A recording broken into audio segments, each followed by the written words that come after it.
नमस्कार दोस्तों, आज है 1 मई और फ्रेंड्स क्रेजी थॉट चैनल पर आपका स्वागत है। स्टार्ट करते फ्रेंड्स आज की current affairs. What is the district mineral foundation? जिला खनिज फाउंडेशन क्या है? DMF, district mineral foundation. DMF is a non profit autonomous trust. जिला खनिज फाउंडेशन एक गैर लाभकारी स्वायत्त ट्रस्ट है। DMF एक गैर लाभकारी स्वायत्त ट्रस्ट है जो खनन संबंधी संचालन से प्रभावित प्रत्येक जिले के समुदाय के हितों की रक्षा करता है और उन क्षेत्रों में निवास करने वाले लोगों को लाभ पहुंचाने का कार्य करता है। DMF खान और खनिज विकास और विनियम अधिनियम MMDR 1957 यानी कि 1957, जिसमें वर्ष 2015 में संशोधन किया गया था, के तहत मान्यता प्राप्त है।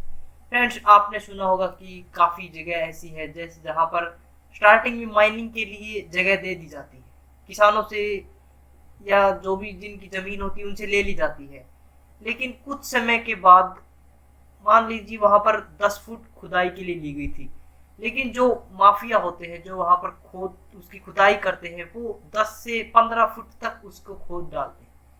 तो इन सभी की ऐसे ऐसे जो भी उस समुदायों के लिए ऐसे जो भी प्रॉब्लम्स उनके सामने आती है उनको सोल्व करने के लिए DMF एक संस्था है जो बनाई गई। Centre for science and environment क्या है? What is the centre for science and environment? It is a non-profit organization which acts as a think tank on environmental development issues in India. यह एक गैर लाभकारी संगठन है जो भारत में पर्यावरण विकास के मुद्दों पर थिंक टैंक के रूप में कार्य करता है। इस संगठन ने वायु और जल प्रदूषण, अपशिष्ट जल प्रबंधन, औद्योगिक प्रदूषण, खाद्य सुरक्षा और ऊर्जा संबंधी पर्यावरण के मुद्दों पर जागरूकता एवं शिक्षा प्रसार करने की दिशा में महत्वपूर्ण कार्य किया। पर्यावरण शिक्षा और संरक्षण की दिशा में इसके योगदान के कारण वर्ष 2018 में इसे शांति, निरस्त्रीकरण और विकास के लिए इंदिरा गांधी पुरस्कार से सम्मानित किया गया था। फ्रेंड्स, जो centre for science and environment, यह एक गैर लाभकारी संगठन है। भारत के अंदर जो भी प्रदूषण से रिलेटेड, इन्वायरमेंट से रिलेटेड जो भी इश्यू होते हैं उनको सोल्व करने के लिए, यानी कि कह सकते हैं कि एक मीडियम है ये, जिसके तहत जो हमारी ऐसे जो भी, चाहे वो प्रदूषण से रिलेटेड हो, जल प्रबंधन से रिलेटेड हो, किसी प्रकार का ऊर्जा, ऐसे जो भी मुद्दे हैं उनको सुलझाने में मदद करता है। केशवानंदा भारती बनाम केरल राज्य मामला क्या था? What was the case of Kesavananda Bharati versus state of Kerala? आपने काफी बार सुना होगा, पॉलिटी में तो जब पढ़ते होंगे तो आता ही है कि केशवानंदा भारती केस।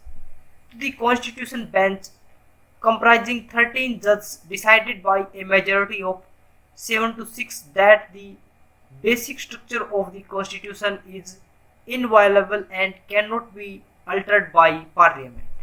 13 न्यायाधीशों वाली संविधान पीठ ने 7 से 6 के बहुमत से निर्णय किया कि संविधान की आधारभूत संरचना अनुलंघनीय है और इसे संसद द्वारा परिवर्तित नहीं किया जा सकता। एक 13 न्यायाधीशों की पीठ बैठी थी जिसने 7 और 6 के बहुमत से, यानी कि एक ही वोट से जीती थी। उससे यह किया था कि जो भी आधारभूत संरचना है हमारे कॉन्स्टिट्यूशन की, उसको बदला नहीं जा सकता है संसद के द्वारा। सर्वोच्च न्यायालय ने 47 वर्ष पूर्व केशवानंदा भारती बनाम केरल राज्य 24 अप्रैल 1973 के मामले में संविधान की आधारभूत संरचना यानी कि बेसिक स्ट्रक्चर का ऐतिहासिक सिद्धांत दिया था। The Atlin hydro power project is on which river? Atlin जल विद्युत परियोजना किस नदी पर है? तो दिबांग रिवर के ऊपर है एटलिन जल विद्युत परियोजना। अरुणाचल प्रदेश की दिबांग घाटी में प्रस्तावित 3097 मेगावाट की एटलिन जल विद्युत परियोजना की वजह से लगभग 2,70,000 पेड़ों की कटाई होने से जैव विविधता पर पड़ने वाले प्रभाव को लेकर विभिन्न पक्षों में अंतर्विरोध की स्थिति उत्पन्न हुई। जो यह परियोजना शुरू की जा रही है फ्रेंड, इससे 2,70,000 पेड़ों की कटाई करनी पड़ेगी और इसी को लेकर वहां पर अब विरोध हो रहा। वन सलाहकार समिति किसके अंतर्गत कार्य करती है? Under whom does the forest advisory committee function?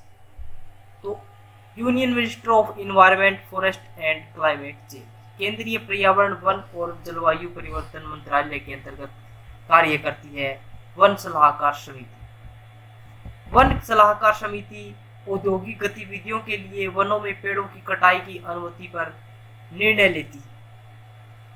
FAC केंद्रीय पर्यावरण, वन और जलवायु परिवर्तन मंत्रालय के अंतर्गत कार्यरत है। इसमें केंद्र के वानिकी विभाग के स्वतंत्र विशेषज्ञ और अधिकारी शामिल होते हैं। Forest advisory committee FAC। Friends, अगर आपको करंट अफेयर्स की प्रिपरेशन करनी है तो आप यहाँ पर आपके लिए एक बहुत ही अच्छा प्लेटफॉर्म है। चाहे आप हरियाणा पुलिस की तैयारी कर रहे हो या आप पटवारी की, ग्राम सचिव, CHSL या आप SSC, CPO या CGL की तैयारी कर रहे हो, करंट अफेयर्स एक बेहतर प्लेटफॉर्म है। यहाँ पर आप हर प्रकार की करंट अफेयर्स की तैयारी कर सकते हैं। हवाई युद्धाभ्यास पिच ब्लैक किसके बीच होता है? Aerial manoeuvres take place between pitch black. तो इंडिया और ऑस्ट्रेलिया, इंडिया और भारत और ऑस्ट्रेलिया के बीच यह हवाई युद्धाभ्यास पिच ब्लैक होता है। कोविड-19 के कारण ऑस्ट्रेलिया में 27 जुलाई से 14 अगस्त तक होने वाले प्रमुख द्विपक्षीय हवाई युद्धाभ्यास पिच ब्लैक को रद्द कर दिया गया। बसव जयंती किसकी याद में मनाई जाती है? इन whose memory is Basava Jayanti celebrated? To commemorate the birth of philosopher and social reformer विश्व गुरु बसवेश्वरा, दार्शनिक एवं समाज सुधारक विश्व गुरु बसवेश्वरा के जन्मदिन के उपलक्ष्य में बसव जयंती मनाई जाती है। यह कार्यक्रम विशेष रूप से कर्नाटक और महाराष्ट्र राज्यों में मनाया जाता है। भगवान बसवेश्वर 12वीं सदी के कवि, दार्शनिक थे और लिंगायत संप्रदाय के संस्थापक संत भी थे। वार्षिक व्यापार एवं विकास रिपोर्ट कौन जारी करता है? Who issues annual trade and development report? तो United Nations conference on trade and development, व्यापार एवं विकास पर संयुक्त राष्ट्र सम्मेलन वार्षिक व्यापार विकास रिपोर्ट जारी करता है। संयुक्त राष्ट्र व्यापार एवं विकास पर संयुक्त राष्ट्र सम्मेलन द्वारा प्रकाशित कुछ अन्य प्रमुख रिपोर्ट: विश्व निवेश रिपोर्ट, न्यूनतम विकसित देश रिपोर्ट, सूचना एवं अर्थव्यवस्था रिपोर्ट, प्रौद्योगिकी एवं नवाचार रिपोर्ट, वस्तु तथा विकास रिपोर्ट। तो ये सभी रिपोर्ट संयुक्त राष्ट्र द्वारा निकाली जाती है। सुरक्षा परिषद का गठन कब किया गया?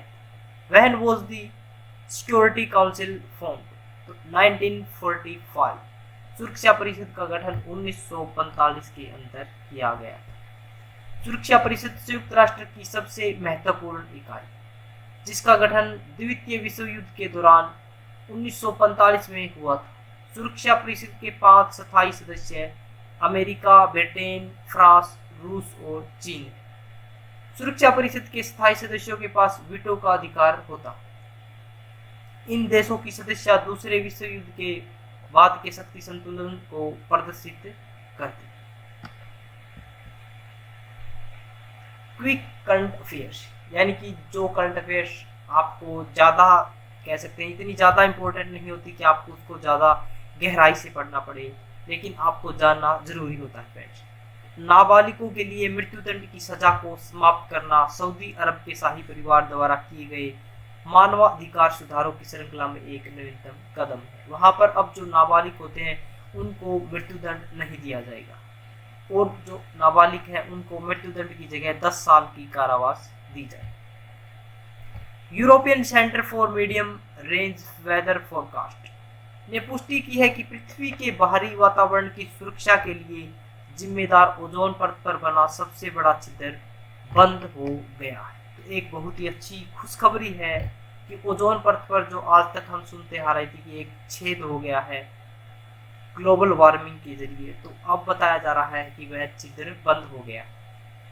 प्रतिवर्ष 26 अप्रैल को दुनिया भर में विश्व बौद्धिक संपदा दिवस का आयोजन किया जाता है। इस दिवस के आयोजन का उद्देश्य पेटेंट, कॉपीराइट, ट्रेडमार्क तथा डिजाइन के महत्व के संबंध में जागरूकता को बढ़ावा देना होता है। द्वितीय विश्व युद्ध के बाद के काल में संयुक्त राज्य अमेरिका और सोवियत रूस के बीच उत्पन्न तनाव की स्थिति को शीत युद्ध के नाम से जाना जाता है। यानी कि शीत युद्ध फ्रेंड्स, जो द्वितीय विश्व युद्ध था उसके बाद के जो काल में संयुक्त राज्य अमेरिका और सोवियत रूस, जो आज रूस है पहले यह सोवियत रूस हुआ करता था, उसके बीच जो तनाव उत्पन्न हुआ था उसको शीत युद्ध के नाम से जाना जाता। कुछ इतिहासकारों द्वारा इसे शस्त्र सज्जित शांति का नाम भी दिया गया। द्वितीय विश्व युद्ध के दौरान संयुक्त राज्य अमेरिका, ब्रिटेन और रूस ने कंधे से कंधा मिलाकर धुरी राष्ट्रों जर्मनी, इटली और जापान के विरुद्ध संघर्ष किया था। किंतु युद्ध समाप्त होते ही एक ओर ब्रिटेन तथा संयुक्त राज्य अमेरिका तथा दूसरी ओर सोवियत संघ में तीव्र मतभेद उत्पन्न होने लगे। बहुत जल्द ही इन मतभेदों ने तनाव की भयंकर स्थिति उत्पन्न कर दी। परेशानी में कोई सलाह मांगे तो सलाह के साथ अपना साथ भी देना, क्योंकि सलाह गलत हो सकती है लेकिन साथ में। फ्रेंड्स, अगर आपसे कोई सलाह मांगे किसी भी कार्य को करने में, किसी मुसीबत के अंदर आपसे कोई सलाह मांगे, तो आपका कर्तव्य बनता है कि आप उसे सलाह दें। लेकिन सबसे अच्छी बात यह होती है कि आप उसको साथ भी दें, क्योंकि फ्रेंड्स आपकी सलाह भी गलत हो सकती है लेकिन आपका साथ कभी गलत नहीं हो। क्वेश्चन ऑफ द डे है फ्रेंड्स, अन्नामुडी शोला नेशनल पार्क कहाँ स्थित है? अन्नामुडी शोला नेशनल पार्क कहाँ पर स्थित है? ऑप्शन ए है केरल, बी कर्नाटक, सी तमिलनाडु और डी महाराष्ट्र। तो अन्नामुडी शोला नेशनल पार्क कहाँ स्थित है? फ्रेंड्स, अगर आपको हमारी वीडियो पसंद आई हो तो इसे शेयर करें और चैनल को सब्सक्राइब करें। फ्रेंड्स, अगर आपको इसकी करंट पीडीएफ चाहिए, इस करंट अफेयर्स की पीडीएफ चाहिए, तो आप हमारे टेलीग्राम ग्रुप को भी ज्वाइन कर सकते हैं, जिसका लिंक हमने डिस्क्रिप्शन में दिया हुआ है। Thanks for watching.